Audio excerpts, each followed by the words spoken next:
On me l'a fait. Là, en même temps. Combien de temps Mais c'est en train de Ça va prendre vite, une bonne tournure. Hein. C'est dommage que le diabéto n'est pas là ce matin, on lui aurait posé la question. C'est en Vous train venez le d'arriver. Hein. 17 juin Ah, on n'est pas là. Ah, je suis pas là le 17 juin, non, malheureusement. Bon, on va garder la question. Hein. Ouais.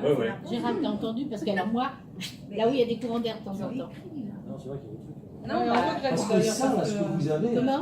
Moi, je C'est viens de dommage qu'on n'y soit Montpellier. pas. Hein. À Ah oui. Montpellier, on est très diabète. Hein. Il y avait une grosse unité de diabétologie. C'est à Montpellier où on a trouvé les premiers sulfamides hypoglycémiants. Hein. Je me rappelle très bien, c'est un de mes maîtres qui était le professeur Mirouz qui avait trouvé ça. Hein. Par hasard d'ailleurs. C'est très joli les découvertes par hasard. À l'époque, il n'y avait pas toute l'antibiothérapie de maintenant. Et il s'était aperçu au CHU que chaque fois qu'on donnait des sulfamides pour des histoires de bronchite et de pneumonie, en faisant des analyses comme ça, hein, c'est pas parce qu'on voulait regarder, on s'apercevait que les gens avaient des glycémies qui se déglinguaient, quoi. Donc on s'est dit, mais attends, peut-être que les thiazidiques ont des effets hypoglycémiants. Et c'est comme ça qu'on a trouvé les premiers sulfamides hypoglycémiants. C'est sorti depuis Montpellier. Et donc, à Montpellier, moi, à l'époque où j'y étais, ils travaillaient sur la pompe. Et c'est là où j'ai vu les premières pompes implantées à titre expérimental.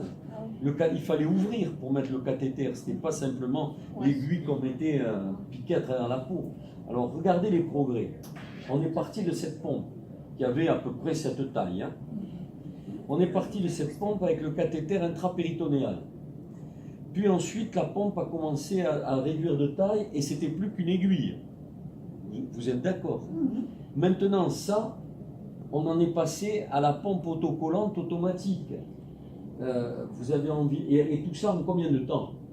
La Attendez, je première sais pompe, que j'ai c'était pris de l'âge, mais c'est 1980. pas énorme. Quoi. La pompe, c'était Ça fait quoi? 1980. Ça fait 50 ans. À peine, à peine. 45 ans, même Oui, pas. 80. Hein? 80, Donc, 37 vous ans. pouvez vous dire que 37 ans. les greffes de cellules souches pancréatiques, Ouais, ça va. elles ne vont pas tarder à arriver. Hein. Si on arrive à régler correctement le problème du rejet, ou alors si on arrive à régler la connerie de l'éthique, parce que la commission d'éthique en France est complètement débile, car dans toutes les naissances, on devrait prélever des cellules souches au niveau du cordon ombilical, les congeler, les mettre de côté, puisqu'à partir